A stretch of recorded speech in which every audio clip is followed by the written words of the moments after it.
Good evening and welcome to BronxTalk.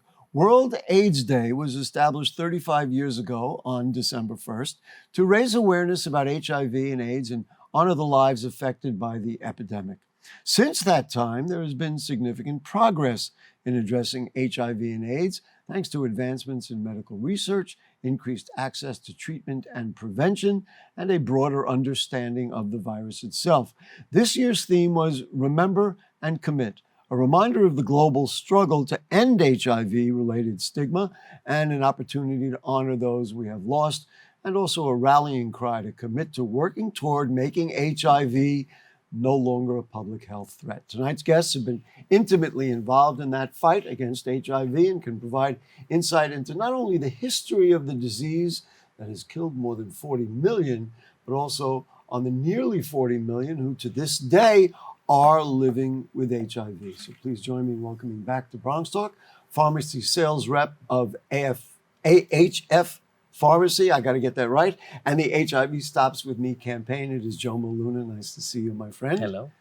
And the Chief of Operations Officer at St. Anne's Corner of Harm Reduction. They were first in the house with needle exchange, so Timothy Majoor, nice to see you, my friend. It's great to be here, Gary. Jomil, let's just start with you. Let's just talk about where we have been, where we're going, and then why for you, I guess a two-part question, is this such a personal thing? You are just wake up in the morning and you're thinking how you can do the next bit of advocacy on helping people with HIV and preventing HIV. Yeah, definitely, Gary. Thank you for having me. So remember and commit. Let's start there. You know, we've been 40 years plus in this epidemic, and it's still not over. And until it's over and until we find the cure, we need to do more. And so that's why, as a person living with HIV for over 18 years, I've committed myself to breaking the stigma, because I know myself it wasn't always easy. And I know for so many other people, it's not easy. So I think it's super important for us to educate and to, just bring people to the table, but also to show that people with HIV are human beings and that we can thrive. Take us back in history a little bit. Now, things have happened where I acknowledged it earlier about that things have changed. But when you found out you were HIV positive, and that's, I understand it goes back 18 years, so it's a significant amount of time. You've been living with it. But when you found out, what were the conditions around you medically and otherwise? Were you scared like crazy? I'm sure you were. And then how did you come to a point where you are now, where you're living with it? You certainly look beautiful and healthy, and you're ready to move forward with trying to advocate for people. Yeah, so imagine I was 20 years old in college. I went to the school clinic. They didn't diagnose me. They didn't? They didn't. I had a flu. Well. Yep, I had a flu, and they did all these other tests except an HIV test, unfortunately. Passed a few months later, and I told my mother, I said, Mom, I need to go to the doctors. And unfortunately, I was diagnosed at my family doctor with my mother there beside me.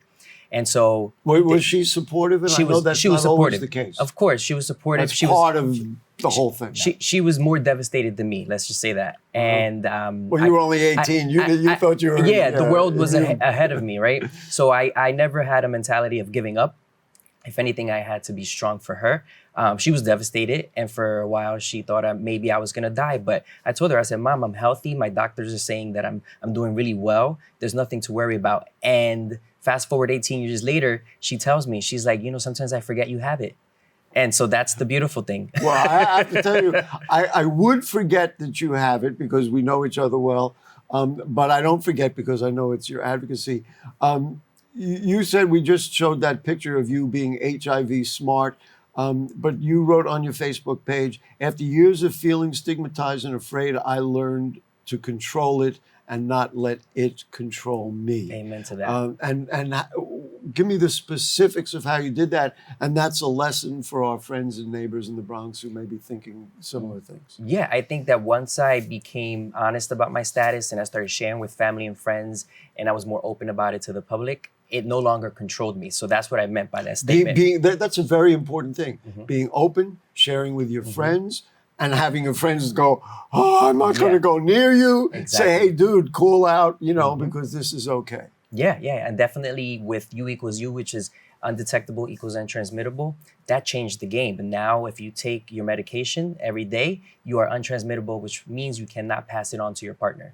That is obviously very important. Tim, St. Anne's Corner of Harms Reduction has had an evolving approach to HIV and AIDS. Just for people who don't know, since 1990, you've had the longest continuous running syringe exchange program in the nation that has gone a long way to minimizing new transmissions. Talk, if you would, about the changing nature of your testing programs. I mean, we can talk about HIV, but you also do HCV, hepatitis C virus testing programs. Why is this all wrapped up in the drug addiction issues that you, of course, also really deal with every single day? Yeah, great question, Gary. So, St. Anne's Corner of Harm Reduction started in 1990, responding to the AIDS crisis, of course, happening in the South Bronx. When we first started, HIV related to addiction drug users was over 65%. Now we're at 3%, thanks to some of the things that Jomil said, like PrEP and PEP. When we talk, we're going to break that down in a moment, so I yeah. don't want to get people who Don't say, get excited. What's that? But when we talk about HIV testing and HCV testing, we're talking about viruses that can spread very easily through injection-related substances. So St. Anne's Corner of Harm Reduction really provides the gap, bridges the gap through sterile syringes, and bringing outreach to the community with extra testing there too. It's evolved because now that we're at 3%, we're really trying to expand our program to handle the overdose crisis as well as the spread of HCV, which has gone up post-COVID. So you had the resources and they were dedicated to HIV and AIDS. There is a problem. It's not as big as it was, so you're expanding those resources to include more things. I want to ask you, and then we'll get Jomil's opinion too. We all learned a lot from COVID. COVID was a virus that was highly communicable. And I don't need to recount for people in this day and age what we've been through. Is there some sort of comparison or relationship or even unfair comparison? Because, well, COVID was more generally seen, but of course HIV and AIDS at first was seen as a quote-unquote gay disease. So is there something to be learned from COVID, or did we learn to deal with COVID because we dealt with HIV? I'm just curious about the historical context of these large communicable viruses. Well, or am I totally off base and we should just change the subject? Well, there's a correlation in the way that HIV and COVID both affect the immune system and really impact the body's ability to defend itself.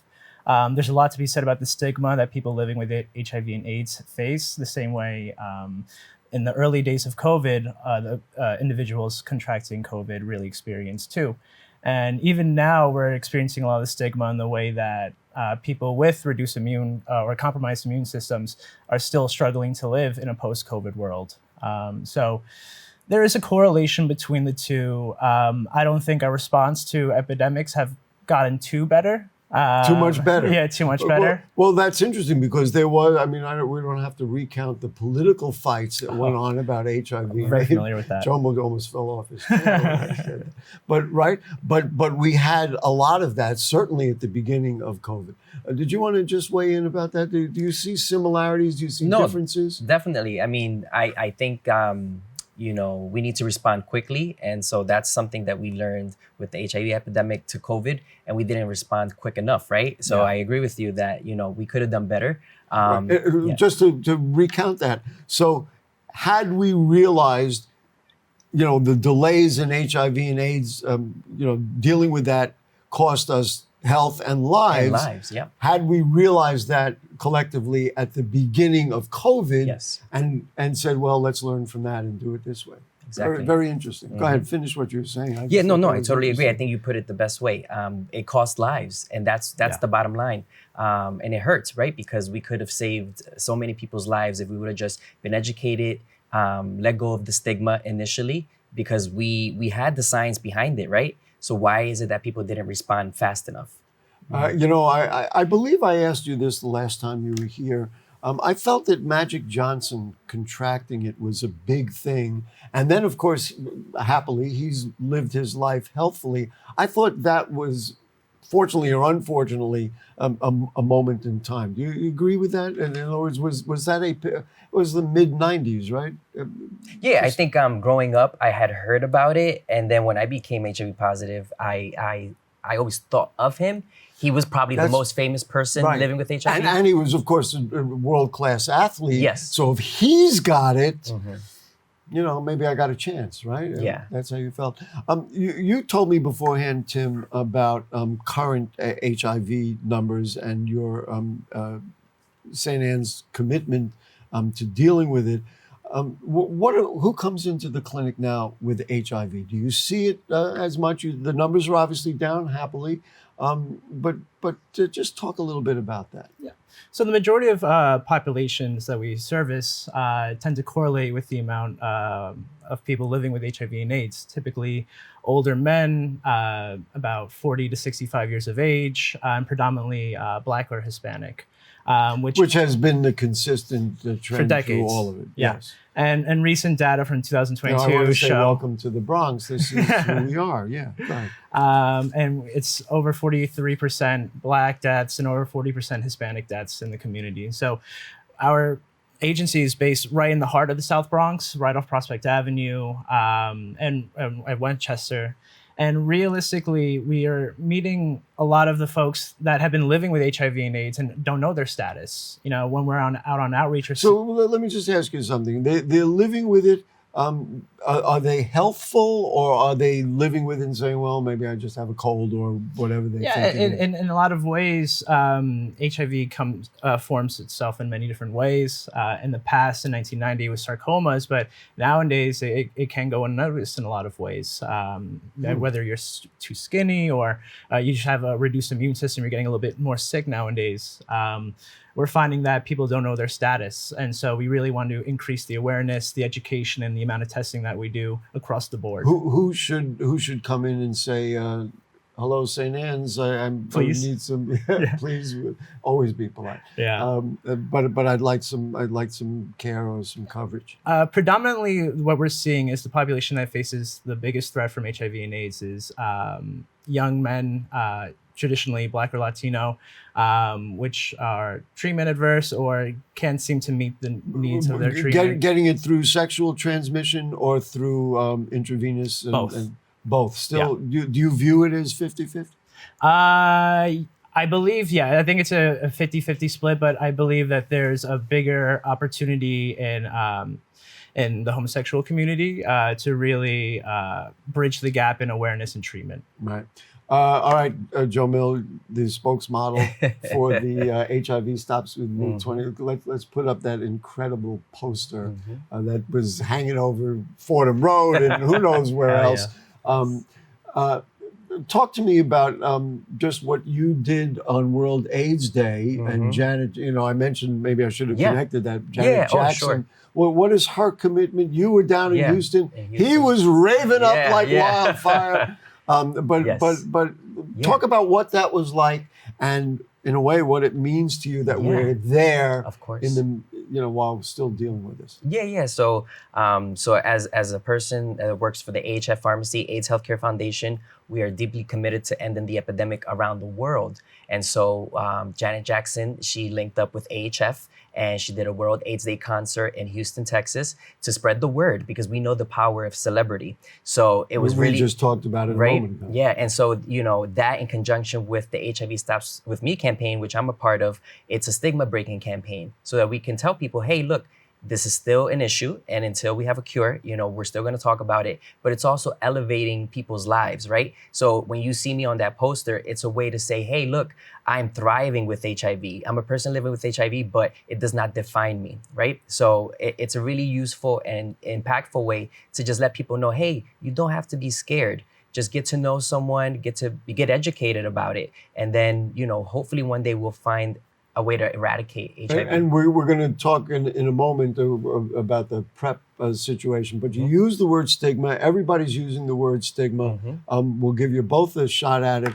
Break down the stigmas that are in there that have kind of interceded into people's ability to get the right kind of treatment and deal with this? Yeah. So unfortunately, right, sex, we don't talk about it enough, right? Because it's shunned. It's like, oh, we don't talk about that here. It's behind closed doors. But it's so, we need to be more sex positive. We need to understand, hey, it's the way we all got here. Let's find ways, right? Let's find ways to talk about it, right? But also, just to be educated about being sex positive. Let's not stigmatize people and say, oh, you got HIV because you were promiscuous. No, it's a sexual behavior. Unfortunately, it did happen, but let's move forward so that people with HIV can move forward in their own lives. And so that people without HIV can actually get tested and get linked to care and also get linked to PrEP services. And so, Tim, you see people who you perceive, or your professional people around you perceive, as being stigmatized, and it's got in the way of their ability to mentally focus and stay, for example, as positive as Jomil is? Of course. HIV and AIDS is a very private status. It's a very personal status. And when our participants go into clinics to try and receive care, and the teams that are working with them don't look like them, it's hard to ask for help. When your doctor doesn't offer testing in any way, when you're asking for treatment, it really prevents you from really learning your status and really educating yourself. Prevention, testing is a key part of prevention. And so when someone understands and knows their status, they're able to protect their loved ones in a lot of ways. So, we need to, like what Jomil said, be more sex positive, be more open-minded, and have these frank conversations, normalize it. You don't have to throw away your plate of food when someone needs, And have places like St. Anne's that has professional people who know how to deal with that. We've dealt with, on this program many times for years, healthcare discrepancies and disparities. Still happening. Are doctors and providers better able to deal with this? And I realize St. Anne's deals with it, but what do you hear from people and their experiences in various hospitals and clinics, et cetera? Well, we've been working and facing the AIDS crisis for over 40 years now. So we've gotten a little bit better, I can say, about handling. Well, that's somewhat encouraging. But we make sure that our clinic is filled with professionals with varying degrees of experience working with administering HIV and AIDS treatment, and as well as working with our populations. Cultural nuance is really important to the services that we provide, and we make sure that our services are also accessible both in English and Spanish. Jomil, let's talk about disparities and discrepancies in healthcare. A lot better? You still hear from various people that it's an issue? Definitely, and especially here in the Bronx, when we talk about Black and Latino populations, they're not getting access. They don't know. They've heard all the myths about, oh, I'm not going to take PrEP. And even the physicians are not? Definitely, and I think it starts there a lot of times, right? Because if you're scared to talk to your physician about, hey, this is my sexual behavior, can I get PrEP? Or, hey, this is my sexual behavior, can you test me for HIV? It should be normal conversation, but it's not, unfortunately. And then sometimes you have providers who may impose their own thoughts on their patients, and that's unfortunate. And now with the morality dialogue in America, it's probably not getting any smaller. Although, that's just me, Gary, being naive. I always wish, because of our population is so specific and it's clear who we are in the Bronx, that we would be able to move past that, but apparently that's not quite the case. Let's talk about you came in here with information about PrEP. Yes. And you're enthusiastic about where it's at. Yes. Let's talk about it. Yes. So right now there are several medications that you can take to prevent HIV. It comes in pills forms, and it's also an injection now. And you take a daily thing? And then for myself, we've got the scan on the screen. Yeah. So people can scan the QR code. Basically, that is for PrEP services, pre-exposure prophylaxis, that us at AHF in the Bronx, we can link you to. And it's a service that is so crucially needed in order to bring the numbers of HIV down, to get people tested, to get people through the door, but also to have real conversations about what people are going through. So it's a entryway, right, into not only healthcare, but also becoming the best version of yourself. Somebody watching us and says, it's possible, I might need to get tested, or I've been tested and I'm HIV positive. I don't know what to do. What do you recommend they do?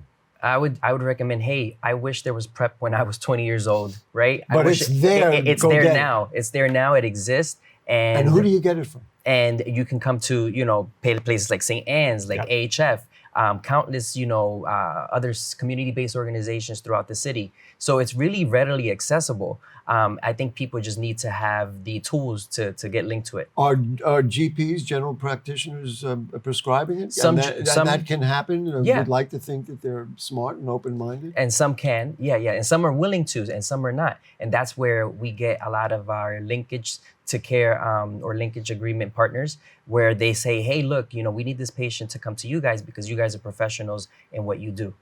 What do you wanted to add something about PrEP? Or I'm assuming you're right on board with what Jomil I said. fully support what Jomil said. PrEP and PEP have been a PrEP real and PEP. Yeah, PrEP and PEP. So PrEP is a daily use, whereas PEP is for emergency contact with HIV. And both really have changed the game in living with HIV. Well, Jomil said earlier that it's less transmissible. Exactly. That's pretty significant. Yeah, they help reduce the viral load in your blood, so it to the point where, like Jomil said, it becomes undetectable, and it really makes living with HIV a lot easier. Allows the body to defend itself a lot easier. And we've been trying to connect as many of our own participants to PrEP services as possible.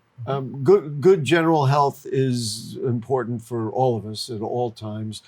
Is it particularly important for people with HIV? In other words, you make sure that I realize you're not a physician, but you deal with this a lot, but make sure people are just eating right and eating smart and all those things. That's important, right? And physical fitness, and it's got to be everything. Of course, right? Yeah. So our agency, St. Anne's Corner Harm Reduction, we provide 3 meals a day, warm lunch, breakfast, and dinner, as well as a sanctuary of holistic services. So we'll provide acupuncture and a variety of stress relief services so that we're supporting the entire individual and their whole health situation. We're not just working with their HIV or HCV status. We're really trying to support the entire individual.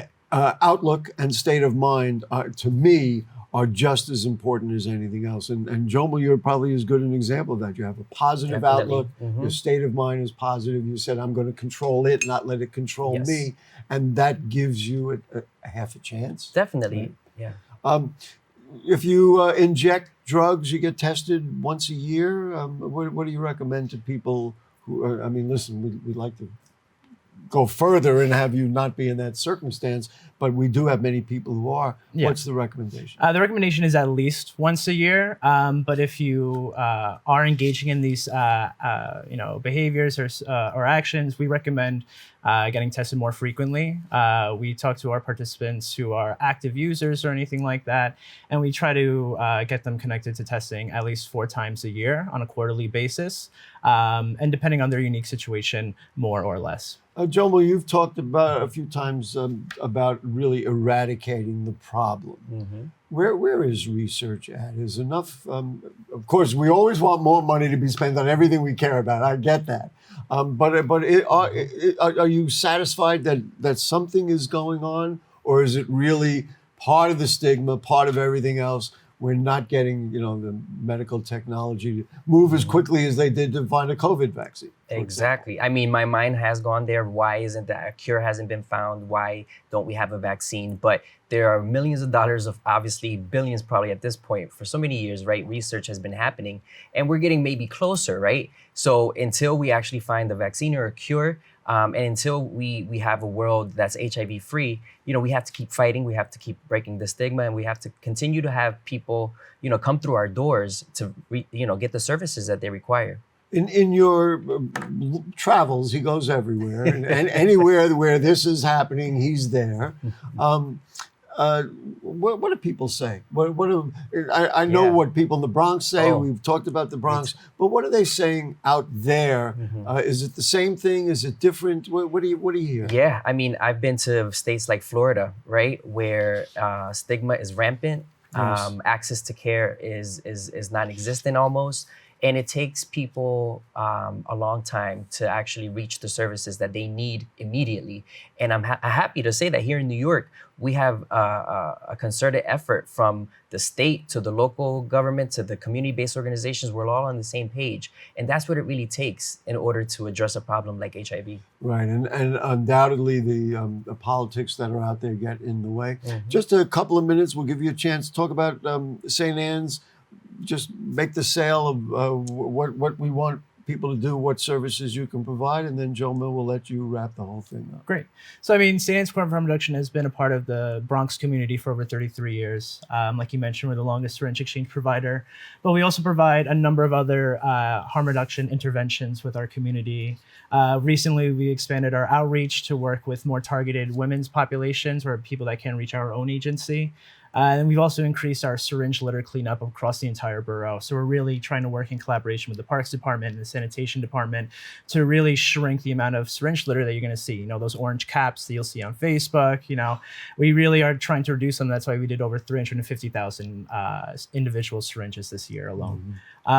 Overall, St. Anne's Corner of Harm Reduction is a pioneering force in harm reduction work. We have a sanctuary, like I mentioned, on top of that. I want to make sure Jomil has time. How do they contact you? Just stop by? Stop by. We're in two parts of the community at Hunts Point and Instagram, Facebook. Just get to him. Please. Jomil, ladies and gentlemen, the spokesman for the HIV Stops With Me 23 campaign. I'm guessing you're going to continue in 2024. Of course, yeah. Give us your message. Of course. So definitely follow the campaign, follow AHF. So HIVstopswithme.org, so we can break the stigma, so we can support each other, so we can support people living with HIV, and we can prevent the virus, right? Also, PrEP, pre-exposure prophylaxis, there's a QR code that you can just scan, and you can get linked to services, and you can find this right here in the Bronx. And I just want people to know that, it is getting better. And I know that sounds cliche, but we need to work together, and we need to stop the stigma, stop the fear, so that we can all live in a better world. Perfect. Listen, Jomil Luna, spokesmodel for the HIV Stops With Me 2023 campaign, pharmacy sales rep for the AIDS Healthcare Foundation Pharmacy, and Timothy Majoor from St. Anne's Corner of Harm Reduction. Say hello to Joyce for me, please. And we appreciate everything you do. Hopefully the next time you'll come back, we'll be wearing the hats for celebration, and we'll have a big party and say, oh, good, now it's done. And that's what we're all fighting for. Thank you, folks. We appreciate it. We also want to thank our producer, Rebecca Hemick, our director, Will Guzman, the cast of thousands who work with us here in the studio, and of course to you too, people of the Bronx. Next week, we'll regenerate a show that we couldn't do a little while back. We'll talk with two Bronx religious leaders who have recently visited Israel, and we'll get a direct report from them as to what's going on out there. That's another whole thing. So if the curtain don't fall and the creek don't rise, I'll be back next week. Good night.